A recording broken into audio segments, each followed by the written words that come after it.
Hola, ¿qué tal amigos de La Silla Rota? Bienvenidos a este video podcast. ¿Y ahora qué? Nos acompañan esta semana Roberto Rock, Jorge Ramos y su servidora Alejandra Canchola. Muchas gracias, Alejandra. Jorge, ¿qué tal? Gracias. ¿Cómo están? Vamos a empezar con nuestro primer tema que, como saben, en este programa lo que tratamos de hacer o buscamos hacer y acercarles a ustedes es una discusión que enriquezca al menos dos temas de la agenda nacional en tres vertientes: por qué es importante, cómo nos afecta y qué viene después y ahora qué. ¿Les parece? El primer tema vamos a tratar esto que dice el presidente Andrés Manuel López Obrador, que ya nos parecemos a los países europeos en materia de salud, en cuestiones de salud. Hay ahí algunos asegúnes, pero él dice que ya nos acercamos. Yo vi los encabezados del presidente y me quedé la duda de si volvió a prometer que en algún momento en su gobierno estaremos como países escandinavos, Dinamarca en particular, o si dijo que ya llegamos a esa realidad. No, el presidente dijo que dice, se burlan de mí, los conservadores y ahí los atisban medio mundo, por lo que hemos dicho que vamos a tener un sistema de salud como el de Dinamarca, dice, pero voy a corregir, va a ser mejor que el de Dinamarca. Sí, esa es la acotación que dijo. Esa es una nueva promesa. Una nueva promesa.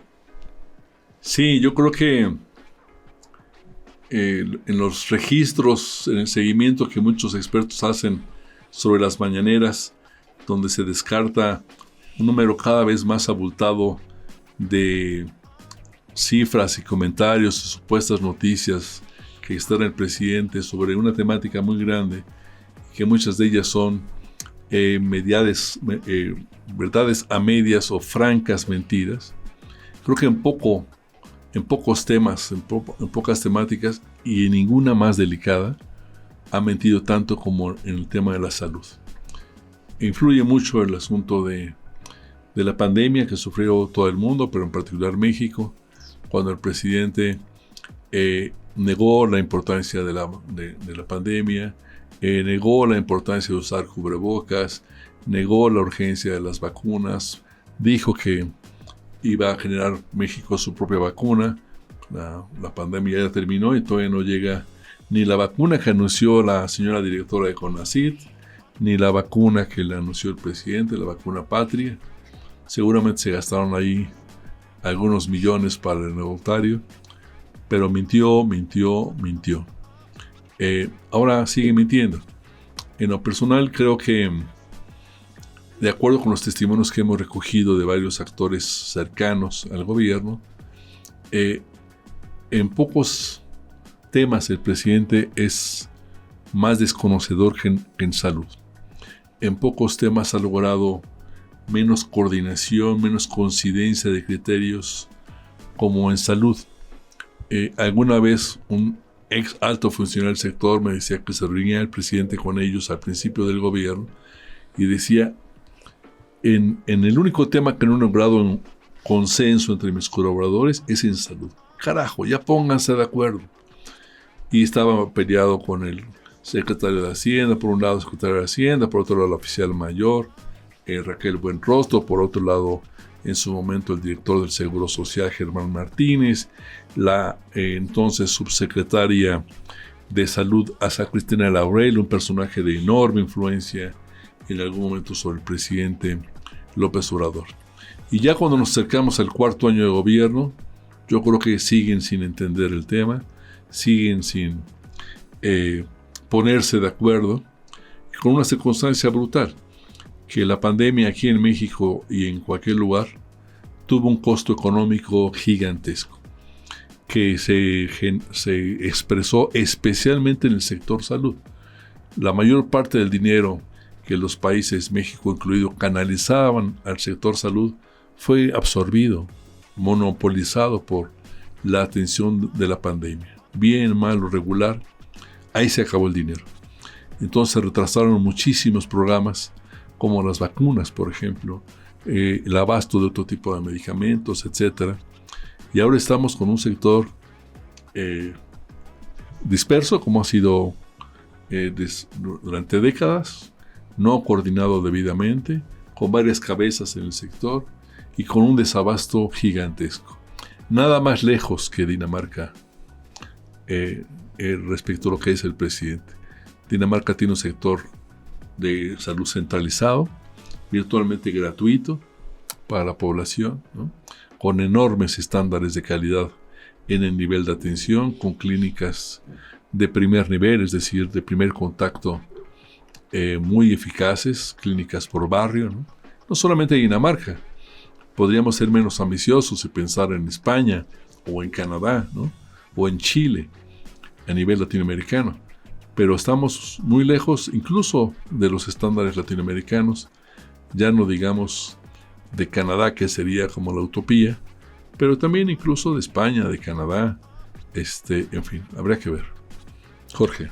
Sí, pues yo insistiría en lo que he venido argumentando, que es grave, ¿no? El tema de la corrupción en todo gobierno. En creo que tiende a ser muy delicado, y vaya que hemos tenido temas de corrupción bastante fuertes en la historia de México, ¿no? No solamente en el pasado reciente con Peña Nieto, en fin, pero yo creo que más allá incluso del tema de la corrupción, yo sí insistiría en que el problema más grave que tiene el gobierno del presidente Andrés Manuel López Obrador tiene que ver con su capacidad de gestión, con su capacidad para administrar un gobierno. Él es evidentemente una persona que ejerce un gran liderazgo, ¿no? Atrae mucho a la gente, pero yo tengo mis dudas de que sea un buen líder para conducir un gobierno. Y en eso yo sustentaría para decir que por eso vemos todos estos dramas en el tema de la salud. Muy al principio, y nosotros en La Silla Rota lo documentamos, Roberto, Alejandra, cómo así de buenas a primeras lo cercenaban, pero finamente a hachazos, el presupuesto, por ejemplo, para los institutos nacionales de salud, que, a ver, toda obra humana es criticable, toda, nosotros mismos, todo es criticable, y todo puede ser, se puede corregir los errores. Pero si de algo podemos presumir en México, es de nuestros institutos nacionales de salud, cardiología, cancerología. La verdad es que ahí están los mejores médicos que tenemos en el país, que compiten con los mejores del mundo. Pero el gobierno decidió que había que recortarles el presupuesto, porque gastaban demasiado, porque salían de viaje al extranjero. Bueno, pues ¿de qué manera se puede un médico capacitar si no es codeándose con sus colegas de otros países, ¿no? Pero bueno, ese es solamente también al arranque, y aquí en La Silla Rota lo documentamos y lo hemos venido documentando, no hemos soltado ese tema. Tiene que ver, por ejemplo, con lo que nosotros denominamos el cementerio de hospitales. Sí, ciertamente el sexenio de Peña Nieto dejó alrededor de 300 hospitales, pero la verdad es que al cierre ya prácticamente falta año y medio para que cierre este gobierno. Lo que hemos estado encontrando y que pronto vamos a dar a conocer es que el desastre sigue. Es decir, no hubo una rescate de esas instituciones de salud que estaban en algunos casos literalmente en obra negra. Y luego, para sorpresa nuestra, el presidente de la República presenta justo en la semana previa de Semana Santa una iniciativa que trae varias cuestiones ahí. Llamó mucho la atención una hacia justo en el primer domingo de Semana Santa, porque está tratando de blindar al gobierno para no indemnizar a empresas a las que se les pueda hacer algún tipo de sustracción por parte del gobierno. Pero no solamente hay eso, hay un montón de cosas en varias iniciativas, pero una de las cosas que nos llamó la atención, y lo hemos estado documentando aquí, tiene que ver con volver al modelo ese que fracasó de las compras en el extranjero. O sea, lo está tratando de normar a través de una reforma que ha pasado de noche. Primero porque pues, fue en Semana Santa. Luego vino todo el jaloneo por el tema de los consejeros del INE, que se comió, digamos, la agenda del debate público, pero ahí está la iniciativa. Y quieren regresar a ese modelo que golpeó severamente el tema de las adquisiciones de las medicinas. Hay una gran carencia de medicamentos, y para los que quieras, pacientes renales, pacientes psiquiátricos, los que quieras, hay carencia de materiales. Y cerraría yo Por ejemplo, ahorita que me acuerdo, el tema de los psiquiátricos. También tienen un plan ellos para acabar con los hospitales psiquiátricos. El problema es, ok, vamos a cambiar el modelo de atender a las personas en su salud mental. Me parece muy sano, está muy bien. Pero simple y sencillamente nada más, pues desaparezcamos los psiquiátricos. Se me hace una aventura realmente desastrosa que nos va a costar muchísimo y que yo insisto, tiene que ver con una falta y una carencia, una ignorancia para la administración pública. Alejandra, en este programa, en este mecanismo de comunicación con nuestros amigos de la silla rota, abordamos en el enfoque de ¿y ahora qué? Las preguntas de por qué es importante y en qué nos afecta. Creo que se puede obviar en esta oportunidad porque... ¿Por qué nos afecta? Porque todo el mundo sabe por qué es importante y en qué nos afecta un sistema desarticulado en el campo de la salud. Es decir, eso se traduce en gente que llega, si no sana, llega por su propio pie a los hospitales y sale muerta. Eso se traduce en gente que para casi cualquier atención, para un examen clínico de sangre, ¿no?, tiene que esperarse semanas o meses, o tiene que irse a formar a las 4 de la mañana porque se reparten solamente 40 fichas. Ya no digamos para una atención especializada, ya no digamos para una operación. La gente se muere esperando una intervención quirúrgica considerada de urgencia. Jorge mencionó los institutos nacionales de alta especialidad, que ciertamente son nuestra catedral o nuestras catedrales de la medicina.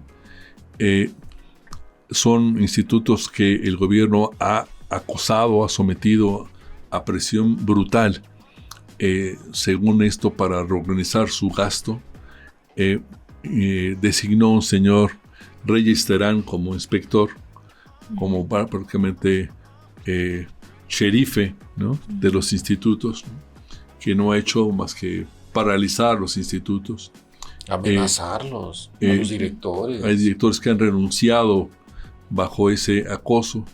Y hace algunos días, esta misma semana, el señor Reyes Terán, un personaje muy reconocido, un infectólogo, reconocido por sus estudios en materia de VIH-Sida, pero que no ha acreditado ninguna respetabilidad en materia de administración, de conducción, de liderazgo.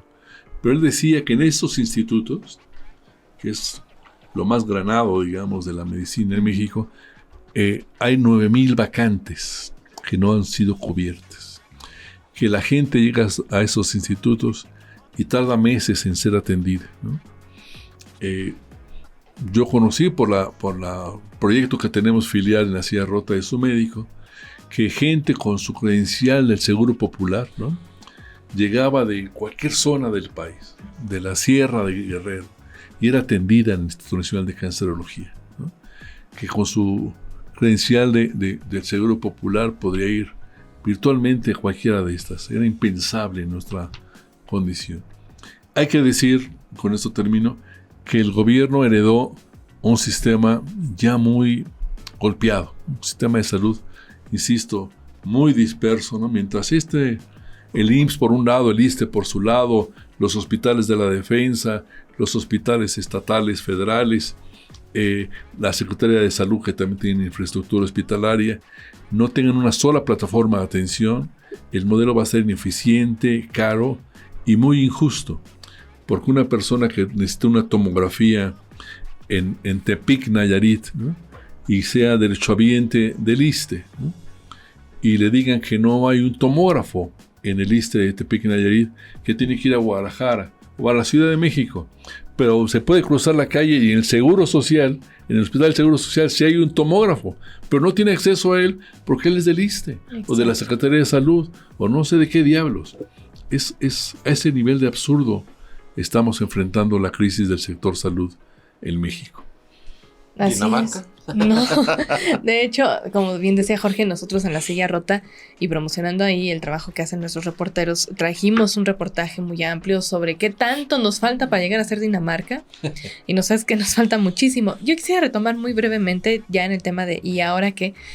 esto que comentaba Roberto al final, mientras no haya una unificación de los servicios de salud, no se va a llegar a ninguna parte. Yo personalmente, y esto ya lo digo como derechohabiente del IMSS, por ejemplo, me he topado con muchos testimonios, el mío propio, que el IMSS ha sentido algunas mejoras, ¿no? Son evidentes, son muy evidentes, se sienten, la gente las menciona. Tú dices en los meses recientes. Sí, en los meses recientes. Y yo lo que creo que pasa con el gobierno de la 4T es que el presidente Andrés Manuel López Obrador encarga, ¿no? O da órdenes.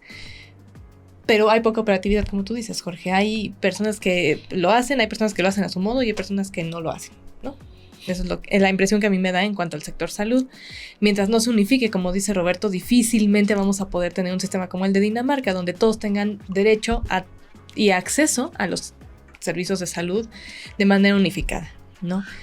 Perdón por la interrupción, pero si nosotros lo estamos haciendo, le ponemos lupa a los estándares de calidad de atención, a cualquier indicador, tiempo de atención, tiempo de espera para una operación, tiempo de espera para exámenes de laboratorio, tiempo de espera para una consulta médica, vamos a encontrar que a nivel federal, hablando del Seguro Social, ya no digamos del ISSSTE, de la Secretaría de Salud, los niveles de atención en hospitales de algunos estados son mucho mejores que los que ocurren a nivel federal. Sí. Si uno va a Nuevo León, si va a Jalisco, y es un gran tema, Jorge, si va a Jalisco, si va a Guanajuato, si va a Yucatán, ¿no? Pero especialmente en los tres primeros, tal vez Chihuahua, tal vez Sonora, pero especialmente Nuevo León, Jalisco y Guanajuato, el nivel de atención es muy superior a lo que hace las entidades federales. Uno de los programas de López Obrador le está diciendo a los estados, entrégame tus hospitales para hacer una sola plataforma, ¿no?, de hospitales federales, ¿no? Y los estados le están diciendo, ¿y eso para qué? ¿No? Para bajar el nivel que tiene el ISSSTE, por ejemplo, o ¿qué se pretende con ese programa? Tanto que el programa se está quedando a medias, como muchas de las ideas del presidente, ya sean planificadas, ya sean bien pensadas o simples ocurrencias. Me adelanto en el ¿y ahora qué? Pues no le va a alcanzar a este gobierno construir un nuevo modelo de salud, cualquier cosa que hayan imaginado que iba a ser su modelo de salud.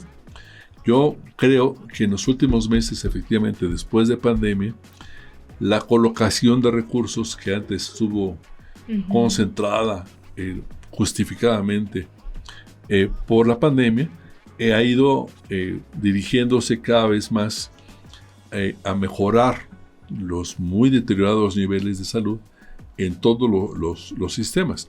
El Seguro Social siempre fue también la joya de la corona en la calidad de la atención, pero lo han hecho sufrir de manera muy importante.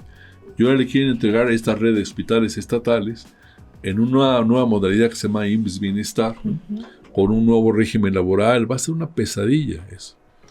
Entonces, habrá que ver. Yo creo que ya es uno de los temas en los que tendríamos que empezar a imaginar a ver cómo viene el próximo gobierno. Empezar a discutir cómo se hacen las cosas mejor el próximo gobierno. ¿Quién las tiene que hacer? ¿Cuáles son las propuestas de los eventuales candidatos presidenciales? Sean precandidatos, ¿no? Ahora de las señoras y señores aspirantes a la presidencia por Morena tendrían que empezar a decir, yo quiero hacer esto con el sector de salud. No creo que nadie se atreva, Alejandra, Jorge, y ya con eso termino, a decir, lo quiero seguir haciendo igual, porque nadie entiende qué es lo que quiso hacer este gobierno con la salud en México. Híjole. Jorge, ¿y ahora qué? ¿Ahora qué? No, yo sinceramente veo un agravamiento en muchas áreas del sector salud del país. Veo que se fortalecen, contrario al discurso del presidente, creo que se fortalece la atención de estas médicos, ¿no?, que están a un lado de alguna farmacia, ¿no?, de estas de cadena, ¿no? Yo creo que la gente se está yendo ahí, ¿no? Para más rápido, no es tan caro, En pandemia fue muy obvio, ¿no? La atención ahí. Y yo creo que se están yendo para allá. Yo creo que se está fortaleciendo ese sector y sí vamos a ver un debilitamiento incluso mayor. Nosotros veníamos dando seguimiento a los principales hospitales, particularmente porque no se puede de todos, pero de los principales hospitales, por ejemplo, ¿cuántas operaciones hacías? ¿Cuántas consultas de primero, segundo, tercer nivel? En fin, tenemos varios indicadores de varios hospitales y la verdad es que la sorpresa que nos estamos llevando ahorita es mayúscula. Por supuesto, van a decir, es que la pandemia, ¿no? Hizo que cerráramos y que nos concentráramos, pero creo que ese es como dice el presidente, le cayó como anillo al dedo, pero para justificar la ineficacia. Uh-huh. Y entonces vamos a un tema gravísimo, creo yo, del sistema de salud. Y lo que va a heredar el próximo gobierno es una bomba. De por sí era una bomba, ahorita es una enorme. Sí, porque además súmale que el ISSSTE y el INSABI siempre salen en todas las auditorías, salen a relucir con casos de corrupción bastante graves. Antes, por lo menos, no existía el INSABI, ahora también el INSABI. Otra historia. Esa sí es una ocurrencia, sí. Tal vez una de las más graves del actual gobierno. Haber creado una institución donde no era necesario haberle asignado al frente de esa decisión a un personaje que sabe de cuestiones de antropología, ¿no? Y haberle destinado volúmenes enormes de dinero, con una opacidad tremenda y con unos resultados brutales. Ahora ya le mandaron ese esfuerzo al Seguro Social, pero a lo mejor es demasiado tarde, digamos, para enderezar el camino. Tardísimo. Como dice Jorge, pocos desastres en el actual gobierno como este. Había algunas ideas, algunas buenas intenciones. Se pelearon durante mucho tiempo para desmantelar lo que ellos pensaban que era un ejercicio de corrupción, como el Seguro Popular, como la compra de medicinas, como la distribución de medicinas. Corregían un ensayo-error que en otro sector uno puede decir, bueno, es que la carretera no se hizo, ¿no? El edificio no se construyó, pero aquí el indicador son muertes de personas, de niños, ¿no? Yo estuve en alguna vez en una junta donde el director del Instituto Nacional de Pediatría dijo, perdónenme, pero el presidente dice que primero los pobres. De los pobres, de los más pobres, tengo los más vulnerables, a los niños, y no tengo con qué atenderlos. ¿Cuál primero los pobres, carajo? Imagínense ustedes. Híjole, la verdad es que sí es de las cosas más tristes y preocupantes. Sí, así es. Pues sí, ¿les parece? Pasamos a nuestro segundo tema, que es el INAI y este estancamiento en el que ya entró desde la semana pasada el Senado, que también no hace mucho, más bien no está haciendo absolutamente nada. Y pues la orden ya está muy clara, ¿no? El presidente ya dijo también la semana pasada, es mejor, el viernes lo dijo en su conferencia mañanera, es mejor que el INAI no existiera. Ya de plano. Se descaró, lo dijo, y ya se había dicho también lo que el secretario de Gobernación fue a decirles a los senadores de Morena, que los nombramientos definitivamente no pueden pasar, ¿no? Hay molestia dentro de la bancada de Morena, hay molestia en las bancadas de la oposición, pero sigue el tema por ahí. Jorge, no sé si quieres empezar a comentar.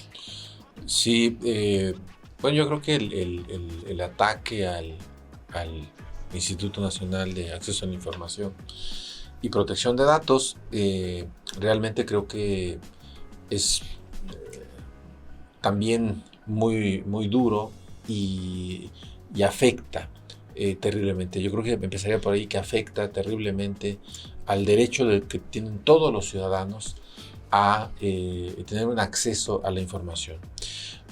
Nos decía gente del gobierno que, por ejemplo, muchas de las solicitudes que se piden al gobierno son al IMSS, ¿no? Por ejemplo.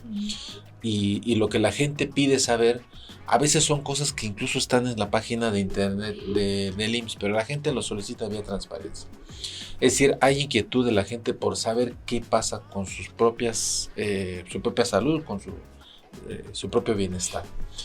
Y realmente creo que el volumen que utilizamos los periodistas, ¿no?, para acceder a la información, yo creo que es menor.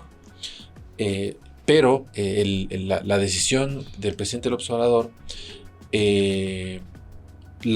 creo que la definió con claridad en enero del año pasado, la senadora Xóchitl Gálvez, quien nos acompañó en un programa que tenemos de La Silla Rota con El Heraldo, programa de radio, y ya desde finales del 2021 habíamos detectado que faltaba una gran cantidad de nombramientos que no quería enviar el presidente o que tenían ahí guardados en un cajón. Un poco el pretexto de la pandemia, pero eso era el pretexto. Y se anticipaban ya nuevos cambios en gran cantidad de instituciones. Hablábamos de casi 89, si no mal recuerdo el dato, eran 89 cargos que estaban pendientes, COFESE, el INAI, en fin.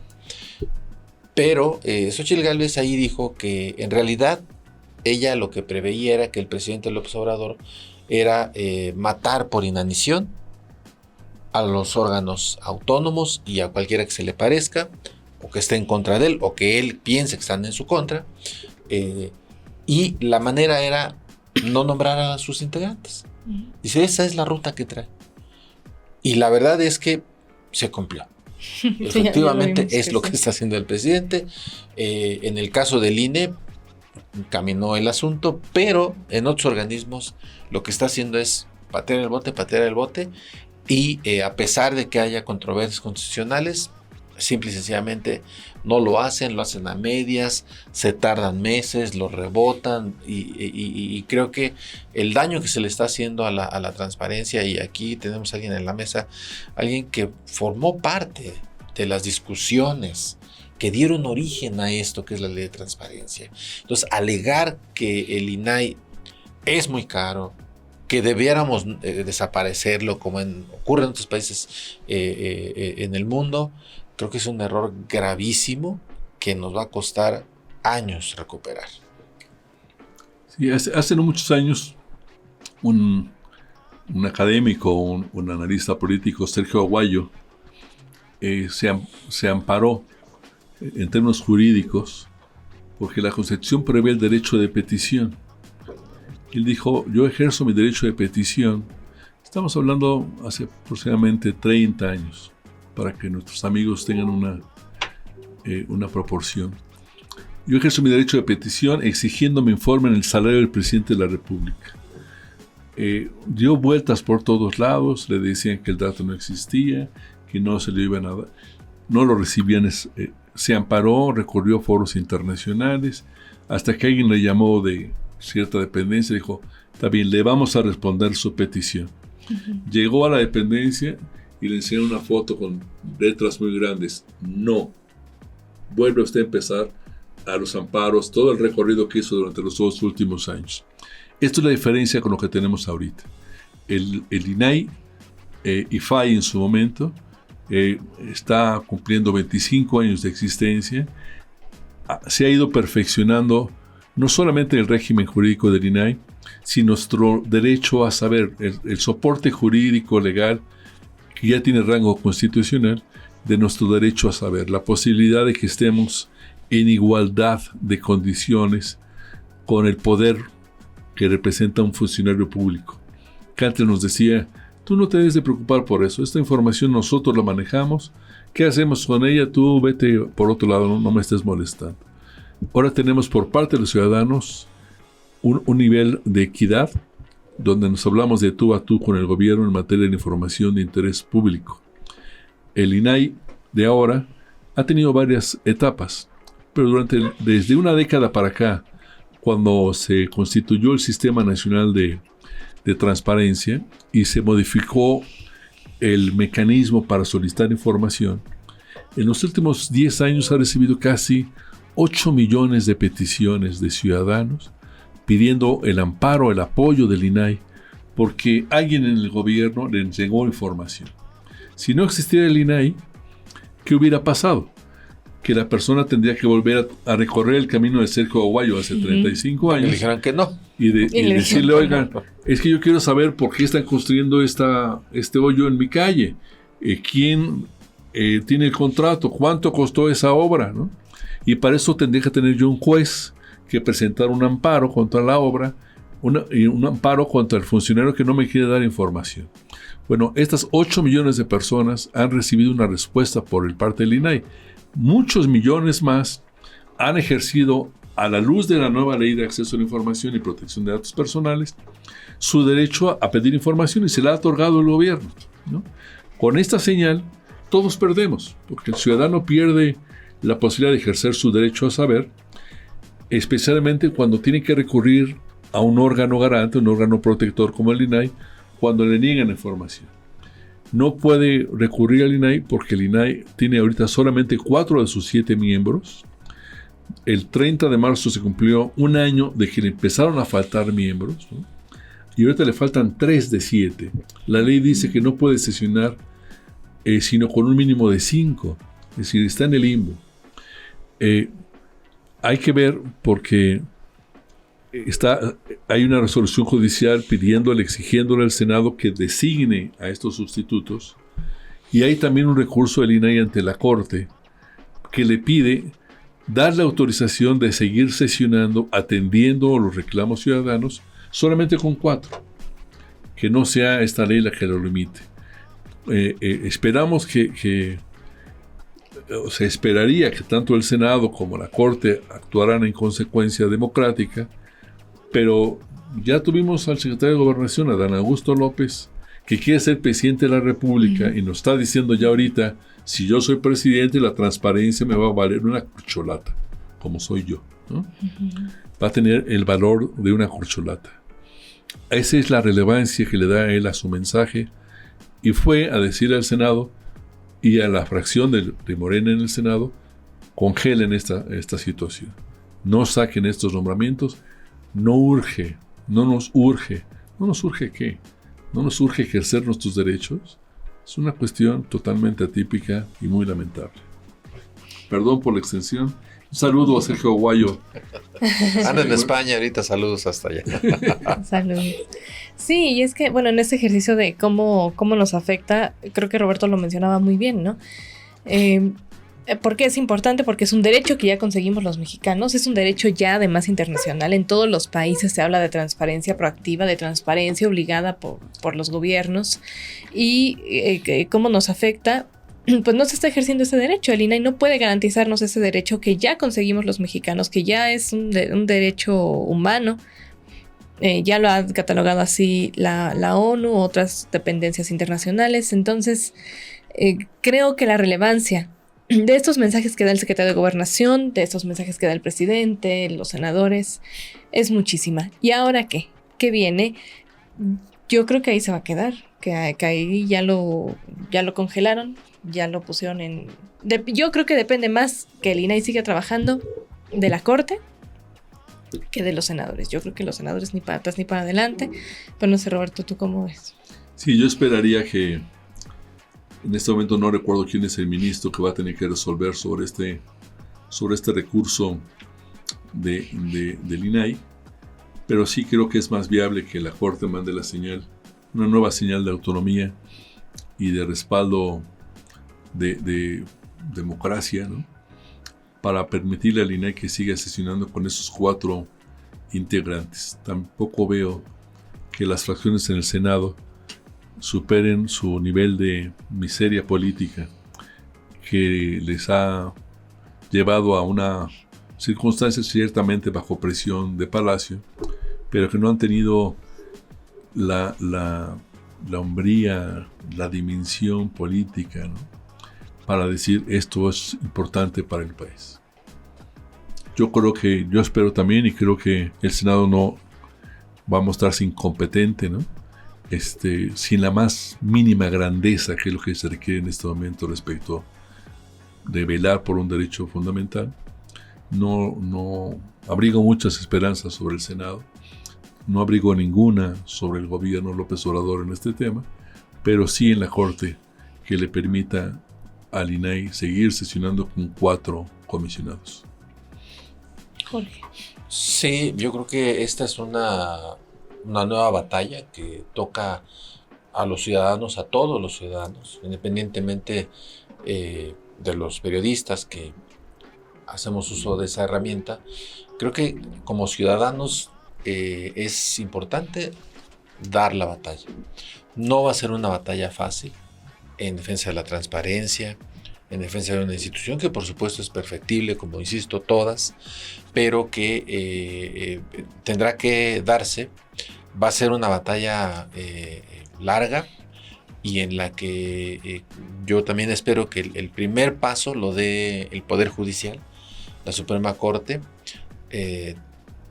Primero, quizá otorgando al INAI la facultad de que pueda sesionar con 4 comisionados. Y la otra, porque ya hay una orden de un juez que está mandatando al Senado a que lo haga. Y aunque los senadores tienen fuero, también... Entiendo que los coordinadores de las bancadas están siendo requeridos por el juez, sí, para presentar testimonio en lo personal. Claro, porque un inacatamiento de un mandato judicial se pueden meter también en un problema. Pero bueno, ya vimos, ¿no?, que el presidente López Obrador, justo su primer batalla política tuvo que ver con un asunto de una orden judicial, un terreno. Se le inició el juicio político para desaforarlo. Y tiempo después nos enteramos, no sé, casi 9 años después, nos enteramos que el gobierno de la ciudad tuvo que pagar una indemnización a los dueños de ese terreno, porque pues, efectivamente había habido un abuso por parte de la autoridad. Entonces pues, ya sabemos cómo se las gastan, entonces seguramente pues, se lo pasarán por alto la orden del juez, y aunque sea un inacatamiento, pues yo no sé si estén dispuestos a aventarse el tiro de que los aforen, ¿no? Una cosa así. Yo les propondría cerrar esto con un llamado a nuestros amigos de la Silla Rota, de que un ciudadano que diga, pues a mí me preocupa pero ¿qué puedo hacer?, ¿no? Mande una carta a su senador, mande cartas a los medios de comunicación, mande cartas a Palacio Nacional y tome nota de ese senador que se rehúsa, que está golpeando la vida del INAI y de nuestros derechos. Tome nota de él, porque mañana va a buscar otro cargo político, mañana va a querer ser gobernador, va a querer ser diputado, permanecer en el Senado, o qué diablos yo sé. En ese momento, mantenga una ayuda de memoria para negarle un voto a ese senador o a esos senadores, de todos los partidos. En ninguno de ellos hay el punto honor de avanzar en este tema. Ninguno de esos senadores debería merecer nuestro voto en 2024 para ninguna de sus alternativas que les permitiera seguir en la vida pública. Gracias. Bueno, pues así nos despedimos. Muy seguramente eso es lo que va a suceder. Ya lo veremos. Y ya sabremos qué comentar en el próximo día. Ahora que muchísimas gracias por habernos acompañado esta semana. Y les dejamos pues abierta esta discusión precisamente tanto del sector salud como del INAI y de estos derechos a los que además son derechos humanos a los que tenemos acceso todos. Entonces, defiéndanlos. Muchas gracias por habernos acompañado y hasta la próxima. Alejandra, muchas gracias. Gracias, a ustedes. Roberto. Gracias. Gracias a ustedes, amigos de la Silla Rota. Hasta la próxima. Gracias.